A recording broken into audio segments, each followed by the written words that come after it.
Hi all, welcome to సిరా డివోషన లేకాదశ రుద్రులు 2.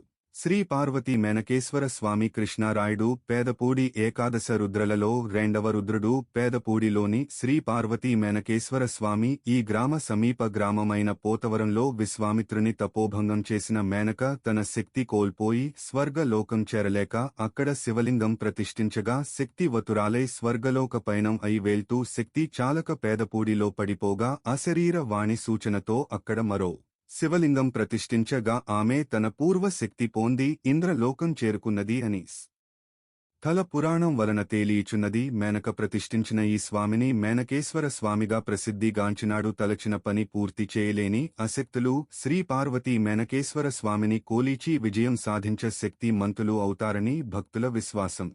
Hi all, welcome to Shira devotion.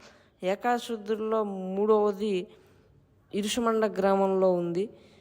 రావణవధ అనంతరం శ్రీరామచంద్రమూర్తి కౌశికా తీరాన ప్రయాణిస్తుండగా పుష్పక విమానం గమనశక్తి కోల్పోగా విశ్వామిత్ర మహర్షి సూచన మేరకు అక్కడ ఒక శివలింగమును శ్రీరామచంద్రమూర్తి ప్రతిష్ఠించానట.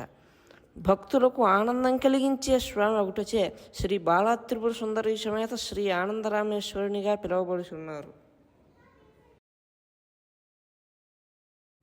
వెల్కమ్ టు సిరా డివోషనల్. ఈరోజు ఏకాదశి రుద్రుల్లో 4వ భాగమైన త్రిపురాంతక రుద్రుడి గురించి మాట్లాడుకుందాం. ఈయన వక్కలంక గ్రామంలో కొలువై ఉన్న శ్రీ అన్నపూర్ణ సమేత శ్రీ విశ్వేశ్వర స్వామి వారి పవిత్ర కౌశిక తీరంలో సద్బ్రాహ్మణుల చేత ప్రతిష్ఠించబడిన ఆలయం. స్వామిని కొలిచిన భక్తులకు అన్నవస్త్రాలకు లోట్లు ఉండదని చెప్పి అష్టైశ్వర్యాలు సిద్ధిస్తాయని చెప్పి భక్తుల యొక్క ప్రగాఢ విశ్వాసం.